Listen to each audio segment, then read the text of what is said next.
कांग्रेस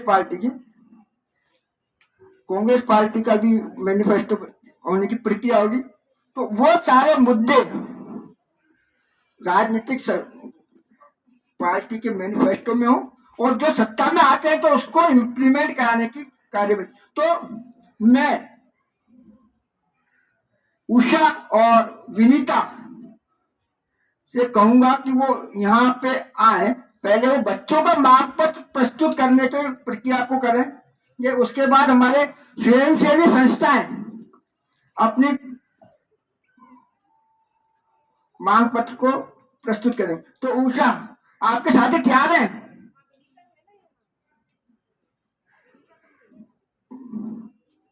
कहाँ गए आप? क्यों? चलिए, हमारे मांग पत्र बना लिया। एनजीओ के साथ तैयार है क्या मांग पत्र को लेकर के? उनका वही लेके आई। देखिए, बच्चे हमारे कुछ अभी काम कंप्लीट नहीं हुआ, शायद हो गया। कहाँ है? तो लेके आओ ना फिर। हाँ, लियो। जितने हमारा एनजीओ के साथ आ सकते हैं, पहले हमारे तो बच्चे थोड़ा सा अपनी चीजों को अपडेट कर रहे हैं। हमारे एनजीओ के साथियों ने उसको कंप्लीट किया है, तो पहले एनजीओ के साथी बच्चों के लिए क्या मांगे कर रहे हैं वो उसको रखेंगे, और उसके बाद बच्चे क्या चाह रहे हैं। तो आपको लगेगा कि बहुत बड़ा अंतर जो बच्चों की मांगों में और इनकी मांगों में वो आपके सामने लगेगा।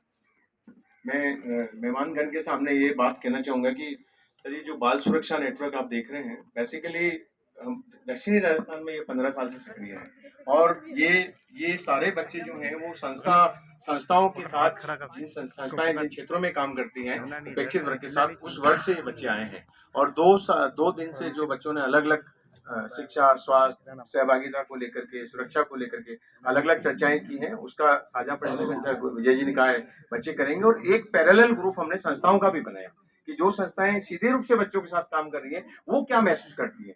तो आपके सामने बच्चों के मुद्दे अलग रूप से आएंगे, और संस्था प्रतिनिधि जो बच्चों के साथ काम करते हैं वो क्या महसूस करते हैं वो भी हम आपके सामने रख रहे हैं। और आगे आग्रह ये है कि कैसे आप अपने पार्टियों के घोषणा पत्र में इन मुद्दों को कैसे ले जा सकते हैं ताकि बच्चों को ज्यादा से ज्यादा उस पर हेल्प मिल सके। तो मैं सविता जी से निवेदन करूंगा, सविता जी, शकुंतला जी, और तो आप संस्थाओं की ओर से प्रेजेंटेशन देंगे। कल जैसे आपने बताया कि हम लोगों ने संरक्षण को लेकर के और भागीदारी को लेकर के, पोषण को लेकर के और साथ में शिक्षा को लेकर के हमने बातचीत की, और उसमें जो मुद्दे निकल कर आए मुख्य रूप से वो मुद्दे हम यहाँ पर आपके सामने प्रस्तुत कर रहे हैं। तो सबसे पहले तो एक ये मुद्दा निकल के आया था कि सारे जो सीएचसी और पीएचसी हैं उस पे स्त्री रोग विशेषज्ञ की अनिवार्य रूप से नियुक्ति हो।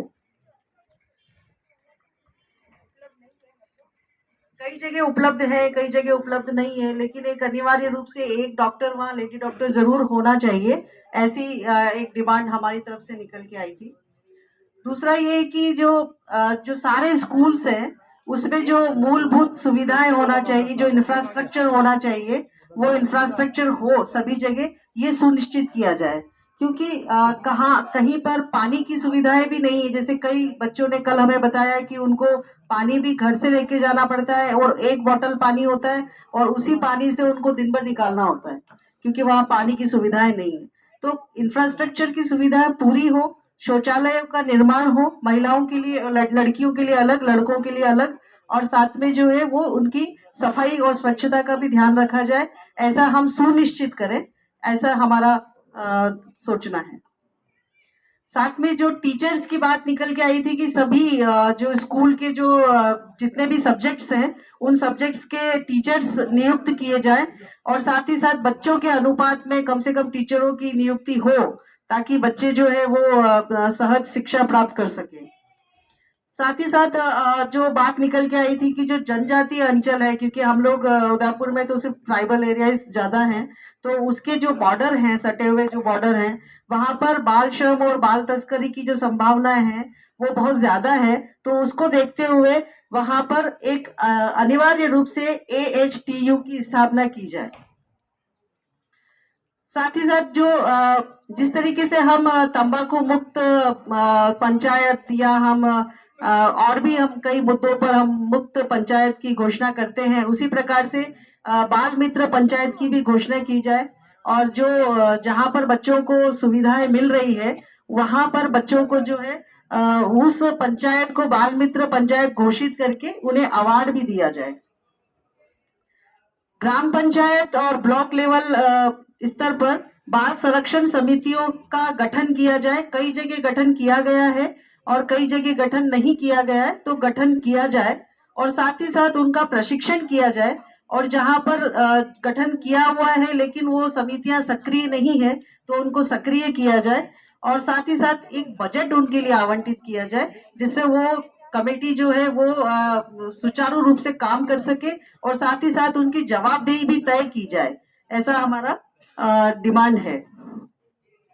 और जो विशेष देखभाल वाले और संरक्षण वाले बच्चे हैं उन बच्चों को सबसे पहले तो चिन्हित किया जाए, क्योंकि हमें पता ही नहीं है कि कितने बच्चे हैं, हमारे पास में कोई डेटा अवेलेबल नहीं है। तो उसके लिए हम लोग सबसे पहले चिन्हित करें कि कितने बच्चे ऐसे हैं जिनको की विशेष देखभाल की जरूरत है। और साथ ही साथ इसमें हम लोगों का ऐसा सोचना है कि स्वयंसेवी संस्थाओं को शामिल किया जाए, क्योंकि जैसे ड्रॉप आउट बच्चों की जो हम बात करते हैं तो बच्चे तो ड्रॉप आउट बहुत है लेकिन उनका रजिस्ट्रेशन स्कूल में कर दिया गया है, लेकिन बच्चे वास्तव में स्कूल में जा ही नहीं रहे। तो इसलिए जो है वो स्वयंसेवी संस्थाएं जो लोकल वहां पर काम कर रही है उनको उसको शामिल करते हुए और उनको जो है वो चिन्हित किया जाए। सरकारें यह तय करें कि मिशन 2030 को हम लेकर के चल रहे हैं, तो हम लोगों का मांग है कि सरकार ये तय करे कि 2030 तक प्रदेश जो है वो बाल विवाह मुक्त हो जाए, बाल श्रम मुक्त हो जाए। ऐसा अगर हम अपनी सोच को लेकर चलेंगे तो शायद मिशन 2030 में हम इस पूरी प्रक्रिया को कर पाएंगे। प्रत्येक जो थाने हैं उसमें बाल कल्याण अधिकारी तो नियुक्त है, लेकिन बाल कल्याण अधिकारियों को भी अपने काम कैसे किया जाए उसके बारे में पूरी प्रशिक्षण नहीं है।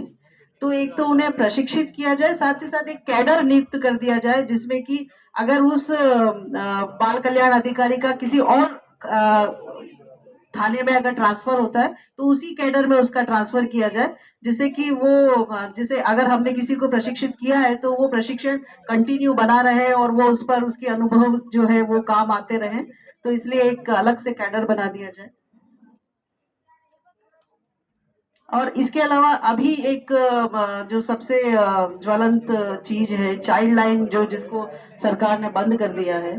तो वो जो चाइल्ड लाइन है वो हम एनजीओस और बच्चे हम सभी मिलकर के ये सोचते हैं कि चाइल्ड लाइन को वापस से स्वयंसेवी संस्थाओं के माध्यम से ही चलाया जाए, क्योंकि अभी जो प्रक्रिया की गई है उसमें वो एक कंपनी को दिया जा रहा है और कंपनी की कंडीशंस भी वो है कि वो 400 करोड़ का कुछ उनका टर्नओवर हो, 400 उनके पास वर्कर्स होने चाहिए।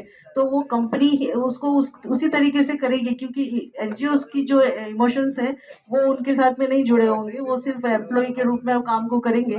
तो हम चाहते हैं कि उसमें एनजीओस को वापस से शामिल किया जाए प्रदेश स्तर पर कम से कम।